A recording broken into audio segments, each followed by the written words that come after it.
नमस्कार आदाब। आज की मुलाकात में फिर से तुम लोग के स्वागत करत हैं जा।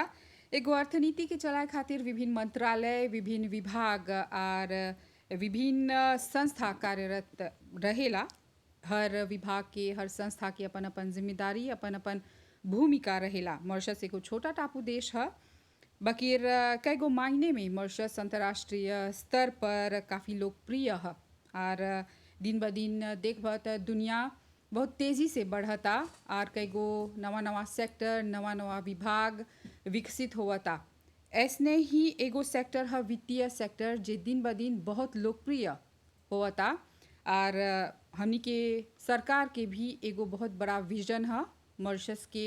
एगो इलाकाई, बहुत मजबूत इलाकाई फाइनेंशियल हब बनाए के। तो ई दिशा में कौन तरह के काम होता। आज मॉरिशस एगो फाइनेंशियल हब की हैसियत से कहाँ पर ही पोजिशने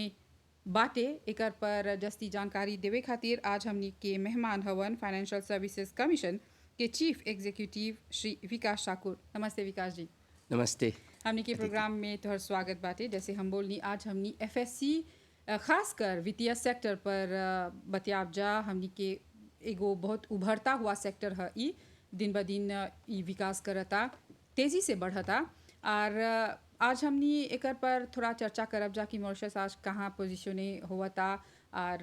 कौन तरह की संभावना, कौन तरह की पॉसिबिलिटी बा ई सेक्टर में। तो सबसे पहले जैसे तू फाइनेंशियल सर्विसेज कमीशन में हवा, तो हमनी के बतावा कि एगो वित्तीय संस्था के हैसियत से एफएससी के कौन रोल, कौन भूमिका है और ओकर जिम्मेदारी कौन ची है। अच्छा, एफएससी के रोल और भूमिका पर चर्चा करे ले आगे जी हम खुशी रहती तनी सुन बतियाई सा कौन ची बोल जाए वो फाइनेंशियल सर्विस। एकदम। और फाइनेंशियल सर्विस देखबा तो जोन जोन चीज़ हमनी करीला सा, जैसे लाभों के अंतर्गत जी लाश्योरेंस, लोन है सब के फाइनेंशियल सर्विसेज बोल जाला। एकदम। और है सब देखबा तो लगभग दू गो कैटेगरी में सकबा के विभाजित करिए। हाँ एगो है जोन लाभों के नीचे आवेला जी और ओके बोल जाला बैंकिंग फाइनेंशियल सर्विस। जी। उ लाभक मोगी से ओकर देख रेख करेला। एकदम। और जो छुटल बा ओकर उ छुटल बा की बोल जाला कि जो नॉन बैंकिंग है उ है फाइनेंशियल सर्विसेज जो एफएससी के नीचे आवेला। जी और फाइनेंशियल सर्विसेज कमीशन एगो रेगुलाते है जी पारे जैसे लाभक मोगी से सलमा कैसे बोलनी ई नॉन बैंकिंग जी जी एक्टिविटी के देखेला। जी और एकर स्थापना होल बा एगो लालवा के जरिए, फाइनेंशियल सर्विसेज एक्ट के जी। जरिए वहाँ पर ही एफएससी के स्थापना होएला। और ओकर लालवा में एफएससी के एगो थोड़ा पुवो देवल गल बा। एकदम। हाउस ऑफ पुवोवन में ह पहला चीज ओके चाहेला लाइसेंस देके। अच्छा जोन जोन कारोबार होएला बिन लाइसेंस के नहीं सकल जाए करे। जी कोई नहीं सकी काल बोले कि हम एगो लाइसेंस खोलनी जी से मैं बिन लाइसेंस बतलाइले नहीं सकी कम करे। और उसने कोई नहीं सकी बोले कि हमर लगे एगो सिस्टम बा तो हर पैसा के बढ़ाए के जी तो आवा बिन लाइसेंस के नहीं सकल जाए करे। एकदम। और जे लाइसेंस देवेला ओकर एगो दूसरा रिस्पांसिबिलिटी संगे आवेला, उ बोल जाला कि सुपरविजन करे के। जी इसकी जब हम तो के एगो लाइसेंस देनी तो हाउ लाइसेंसवा के आधार पर तू काम करत हुआ कि नहीं, एकदम। मतलब ई बात की ध्यान रखल जाला। चाहे ना रखे के लालवावेज बोलेला हमके चाहे करे जी के। जी तब एगो लाइसेंस देवा, एगो ओकर देख रेख कर कि जे लोग काम करता अच्छा से करता कि नहीं। जी और ओकर में दब पुवा कि जे नहीं सकबा करे तो लाइसेंस के सकल जाए रेवो के करे। अच्छा तो जितना है सब जोन पुवावन है उ सब लालवा में लिखल है। तो तू जैसे पूछला एफएससी के ओकर कौन ओकर रोल और भूमिका, कैसे जी, जी, करेला, जी तब पहला बोलती कि लाइसेंस के बारे में ऐसे ढेर कहते लाइसेंस में खोसो मुद्दों से कब से बोले कि लाइसेंस देवल जाएला ग्लोबल बिजनेस है। ये ग्लोबल बिजनेस आगे बढ़ जा ऑफशोर जी, जा हाउ सब जोन कंपनी जोन मोरिस में इताबली है सेमा ओकर जोन धंधा ओकर बिजनेस औदेओ करेलन सर एकदम। ऑफशोर। जी अब आवेला कैपिटल मार्केट्स जैसे कि स्टॉक एक्सचेंज है तो शेयर सब बा जी, जी। हयो सब के लिसेंस कमीशन देवेला l'assurance जो ना करेल जा और पेंशन और हैजा जो पेंशन के बात करते हैं प्राइवेट पेंशन हो जो जनरल यूनिवर्सल पेंशन जी। उके बारे नहीं जो पेंशन हवेला ई सब एफएससी के नीचे आवेला और एक आध गो दूसर नॉन बैंकिंग फाइनेंशियल सर्विसेज में अभी सबसे कर बारे में और चर्चा करे में है सब कैटेगरी में लिसेंस देला सा जी और जोन एफएससी के ओकर भूमिका है जैसे बोलनी लालुआ में लिखल है और ओकर आधार पर चाहेला देखे के अब लालिन पालालिन नहीं बोलब सर जी लाहो देखबक मजा एगो बर्ड्स आई व्यू हमके चाह देखे के कि हमके सिस्टम फिनेंशियल अच्छा से काम करता एकदम स्टाफ बा जी जोन है जे लोग काम करत हन सा एगो ऐसा काम करत हन सा कि अनफेयरनेस नहीं बा कोई ऐसा नहीं काम नहीं करता कि आदमी के सकी लूटे एकदम एकदम है सब हमने के चाहला देखे के और ही चाहला कि हमने के इंश्योर करे के कि एगो एफिकासिटी बा ट्रांसपेरेंसी बा सवेजा कि कोई नो एगो कंपनी हो के चाहला डिस्क्लोज करके कौन कौन काम करता कैसे करता और एगो और बहुत इम्पोर्टेंट चीज़ हमके चाहना करे के एफएससी के नीचे जी। ओकर बोल जाला डेवलपमेंट ऑफ द सेक्टर सवेजा कि जिस लिसेंस दे के हमने चुपचाप नहीं बैठिला जी, जी, हमके जी। चाहला एगो लेकिप में बैठ के सोचे के दूसर पे में का करत हन सा कैसे हमनी के जो सिस्टम फिनेंशियल बा ओकर बढ़ी। सबसे डेवलपमेंट करे एकदम। ओकर सबसे बढ़ाए जी जी कौन कौन चीज़ अब ओकर इम्पोर्टेंस नहीं बा सबसे निकाले और कौन कौन नवा चीज़ कैसे अभी फिनटेक के बारे में बहुत बचाएला जा एकदम तो हई सब सावेवन हमनी के चाहना देख के ऐसा करेगी कि हमनी रहब सा ऑलवेज कॉम्पिटिटिव फिनटेक के बारे में बोला अभी थोड़ा हमने के समझाइबा कि कौन ची है फिनटेक एगो मोको न से है ओकर बजाला फाइनेंशियल टेक्नोलॉजीज जी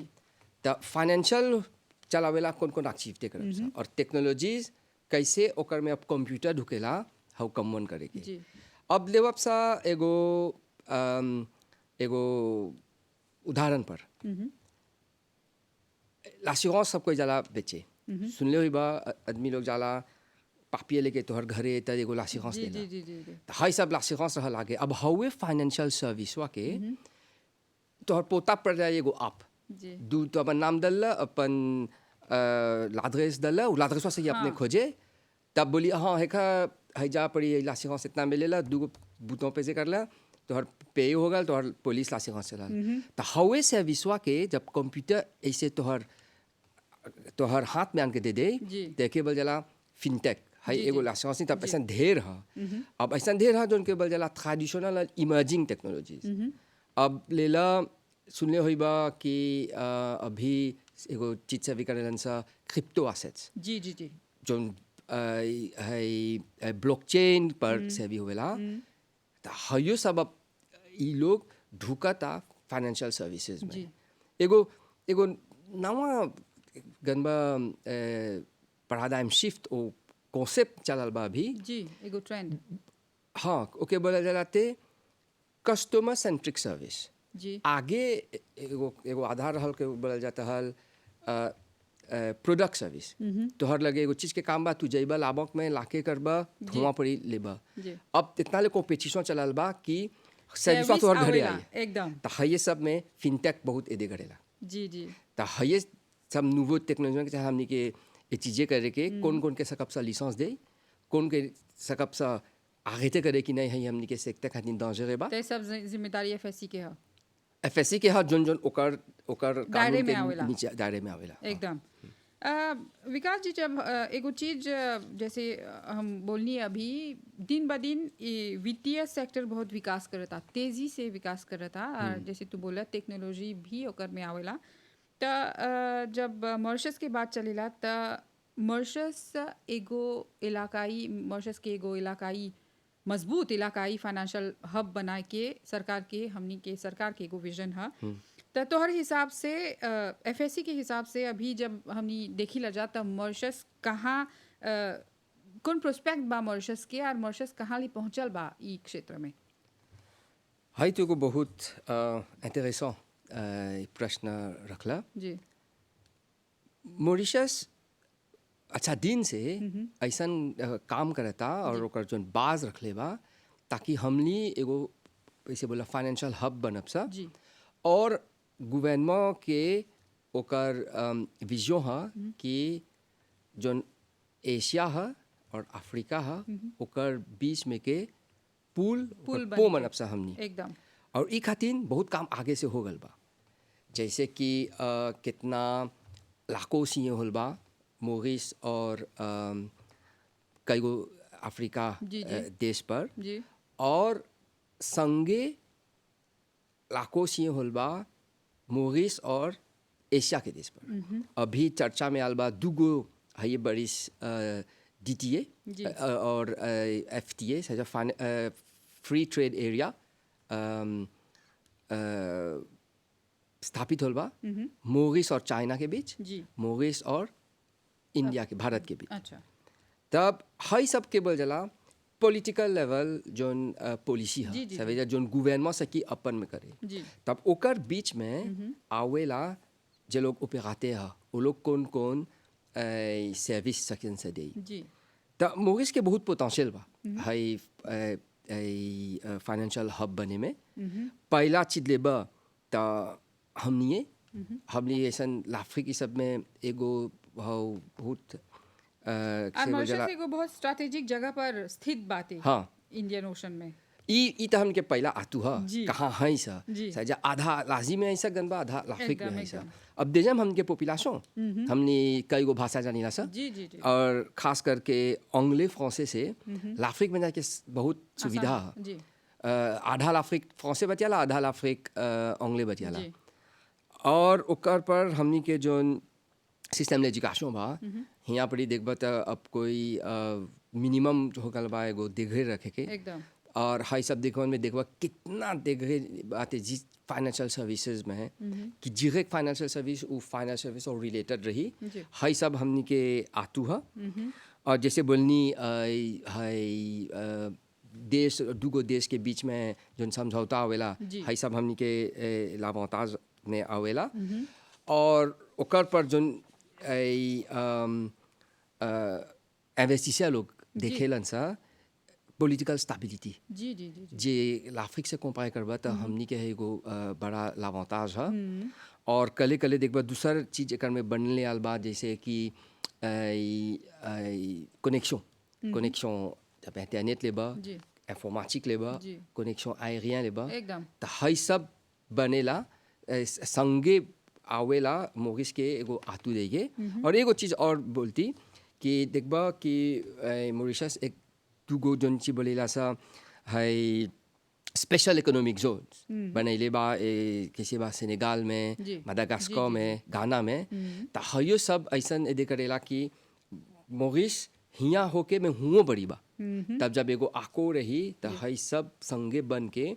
एगो फाइनेंशियल हब बने में बहुत मदद करेला तो हर हिसाब से मॉरिशस की संभावना मजबूत है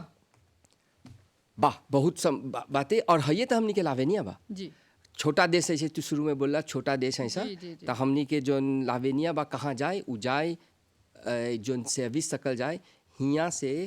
दूसर देश में दे जी और है खातिर तो हमनी के जोन है ऑफशोर सेक्टर बा ग्लोबल बिजनेस सेक्टर बा ये खातिर प्रसिद्ध होल बा जी प्रसिद्ध सकीला सा है कहते सर्विस दे दूसर देश के लोग खातिर तो हर हिसाब से अब ऐसे जैसे अभी कोविड गुजर बा हमनी के देश बहुत ये बात सराहना है हमनी के कि मॉरिशस एकर से निकल गल बा बाकी अभी भी सावधानी की ज़रूरत बाटे तो हर हिसाब से इस सेक्टर के प्रभावित कर ले बाटे बहुत कर ले बा कोविड जोन बात तो औचे लेमोन के प्रभावित कर ले जी। बा हमनी के बड़का जोन अचीवमेंट रहल कोविड में कि हमनी कोविड सेफ होनी जा बहुत हाली जी एकदम हाई तू नहीं सकबा जाने जे लोग से हमनी बताया सा वीडियो कॉन्फ्रेंस में जी जी जी जी हाई ऐसे आमने सामने बिन मास्क के बतियाई के जी। ई तो एगो सपना हो गल बा बहुत देश में एकदम एकदम त जब लेमोनवे अफेक्टे हो गल बा तब मोगिस ओकर में नहीं अफेक्टे होइला से लेफेवा करेला और मॉरिशस की पहचान भी बहुत अच्छा होल बा हाँ एक पर तो होल बा जी। लेकिन जब बिजनेस के बात करबा तो हमनी के डिपेंडेंस बहुत था दूसर देश से एकदम एकदम और हाउ सब डिपेंडेंस हुआ आने ला एगो लेफे तो कोविड हाँ कोविड एगो है लेफे इकोनॉमिक त इता औचे देश औचे लेमोन में दुनिया में लेवा हाँ हाँ और हमनी के ग्लोबल बिजनेस में देखबा त गनबा एनसॉस है कैसे बोली लाजा जब लॉकडाउन होल जी जब चारों बगल ब्लॉकाज होई लगल जी हमनी के फाइनेंशियल सर्विसेज चलते रहल एकदम एकदम चलते रहल काहे बस कि एगो एक्शन लेवल का रहल और प्लानिंग रहल आगे से कि सकल जाए थोड़ा काम करे घरे से वर्क फ्रॉम होम हाँ और जोन लिसेंस पीएमई सबके एप्लीकेशन रहल हाउ सब सकल गल प्रोसेस करे जी हमनी के जब एक बरिस के बिलों देखबा जोन गल बरिस खत्म होल त लगभग मैम क्वांटिटी लिसेंस के अप्रूवे कर रहनी सा और मैम क्वांटिटी है लिफे कैसे बोल जाला है सर्विस है सब पढ़ाई देनी सा अच्छा विकास जी हमने के बताया कि अभी आजकल एफएससी देने से कौन तरह की मुख्य परियोजना चलावल जाता से शुरू में हम थोड़ा सुन बोलनी कि फिनटेक अभी जी। बजवर्ड हो गल बा तब फिनटेक से रिलेटेड एक दूगो लिसेंस कैटेगरी लिसेंस निकलनी जा निकाल दिया है मैं अभी सकब फिर से ओके ओकर नाम ले एगो है पीयर टू पीयर लैंडिंग जी पीयर टू पीयर लैंडिंग एक कईते लिसेंस एफएससी निकले बा और एक दूगो कंपनी के ओकर लिसेंस को दे देनी सा ओकर पर जेकर से कि आई पैसा सकल जाए फेते करे पीयर टू जी। पीयर टू पीयर बदला मतलब दू जना लाभांश में से नहीं एगो हाँ लाभक एगो सेंट्रल इंस्टीट्यूशन से नहीं एगो प्लेटफॉर्म पर एगो सकबा individual एक जना और दू जना में ऐसे पैसा फेते करे जी हाई एगो पीयर टू पीयर लाइसेंसिंग लाइसेंसिंग प्रोडक्ट है जी और गलबरिस के लाफे में फिर से निकलनी सा थी सिक्योरिटी टोकन्स जी। वो एगो भाई जैसे शुरू में बोली ब्लॉकचेन के रिलेटेड खोजबी है जी और है अभी एगो दूगो मेन प्रोजेक्ट पर काम करते हैं सा एगो है फिनटेक सर्विस प्रोवाइडर लाइसेंस सब जे फिनटेक पर आए कौन ओकर खितिया रही लोग एगो लिसेंस मांगे के जी और एगो दूसर बाते robotic and artificial intelligence enabled advisory services ई फिनटेक के में हा में एगो दूसर ढंग के सर्विस सकें से दे जी तब हाई सब परियोजना पर भी अभी काम करते सा एक काम करे में गनबत थोड़ा वक्त लगेला पहला चला रिसर्च करे के जी, जी, जी। तब चला पापिया लिखे के पब्लिक कंसल्टेशन तब जाके ओकर लालवा बनी तब अथी करब सा तब ओके अप्रूवे करब सा और दूगो और फौजी बाते एगो हते हाई स्पेशल पर्पस फंड जी और वेरिएबल कैपिटल कंपनी सब बहुत टेक्निकल है मैं जब पूछला था हम बोला था सब पर भी काम कर रहे थे सर जी और ये एगो चीज़ नवा अभी आना था सर गल बरिस जब हम कमीशन ज्वाइन करनी तब शुरू करनी सर एगो नवा ऑनलाइन प्लेटफॉर्म जी जब में कि जितना लोग है एप्लीकेशन करेलन सर लिसेंस के और वो लोग के है कोनो प्रॉब्लम उलम होएला तब वो लोग कौन चीज़ और कैसे करके है अपन एप्लीकेशन के सेकेंड से फॉलो अप करे आगे बहुत रिपोर्ट हुए कि अप्लाई करनी नहीं जाना था का होल तो है एगो इंटरैक्टिव प्लेटफॉर्म जी। है एक डेवलपमेंट हो गल बा और ये खुशी की बात है कि है डेवलपमेंट एफएसयू के स्टाफ सकल गल कर जब तू ई ऑनलाइन प्लेटफॉर्म के बारे में बोलत हुआ तो एकर इस्तेमाल के सकी करे ओकर इस्तेमाल जस्ती जे लोग हमनी के लाइसेंसीज है जे लोग के हमने लिसेंस देला सर एफएससी के ढंग जैसे ऑपरेट करेला तो कैसे शुरू में बोली लिसेंस तो लिसेंस हुआ है ग्लोबल बिजनेस जी, के जी। तो ग्लोबल बिजनेस के लिसेंस मैनेजमेंट कंपनीज लोग करेला तो वो लोग खातिन है जस्ती अब जेकर लिसेंस बा एगो इंश्योरेंस के वो लोग वो सके ओकर में अप्लाई करे तब ई है कि बहुत लेयर de bureaucratie paperaserie है सब जिमिनिए करनी सा जी जी जी जी तब हमनियों के मजा इनोवेट हो en même temps कि जो लिसेंस देला सा हमनियों है सब है क्षेत्र में आवत हैं जा और जैसी डिजिटल हुआ था ये सब चीज़ चाहेला करेंगे नहीं तो जिस पाके तो हिसाब से एकदम। और जब फाइनेंशियल सिक्योरिटी के बात बोलल जाला विकास जी, बहुत अहम एगो चीज़ है, खास करके जब देख पाते एगो अर्थनीति बहुत हद तक ओकर वित्तीय सेक्टर पर निर्भर करेला और बहुत ज़रूरी है ये सब ध्यान में रखे के कि फाइनेंशियल सिक्योरिटी हर स्तर पर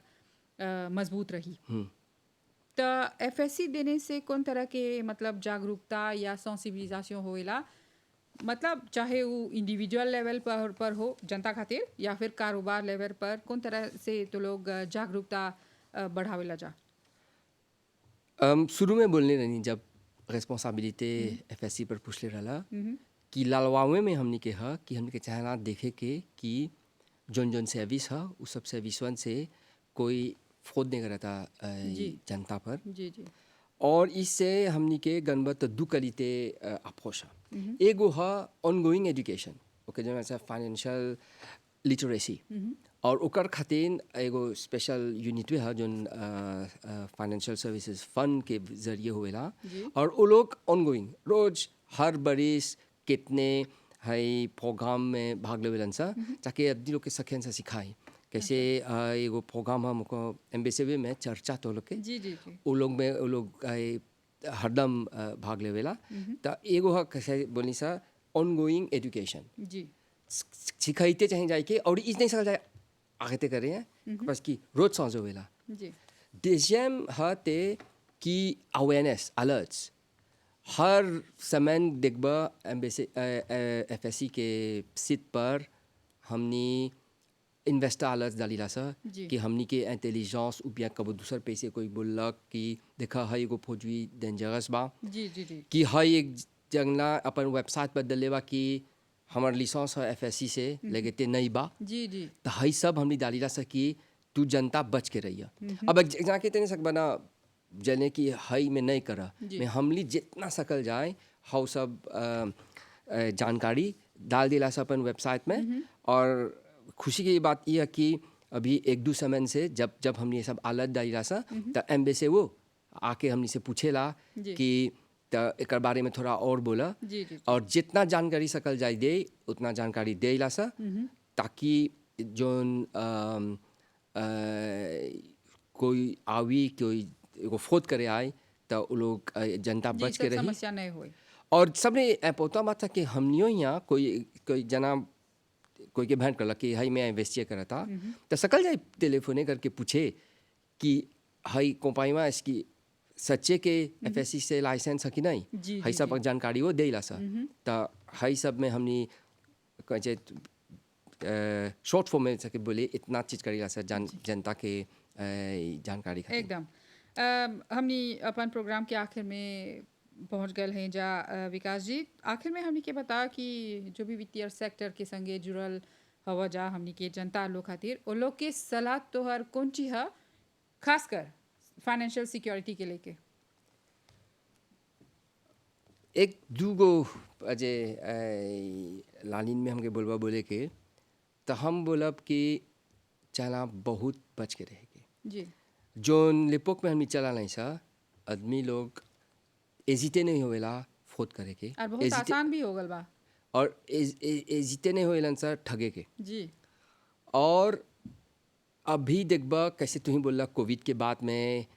तनी चीज महंगा हो गल बा तनी सुन कैसे आर्थिक कठिनाई होवेला तो हाइये पर कोई आज तो के बोले कि देखा हाई में डाला पैसा हम तो के देवा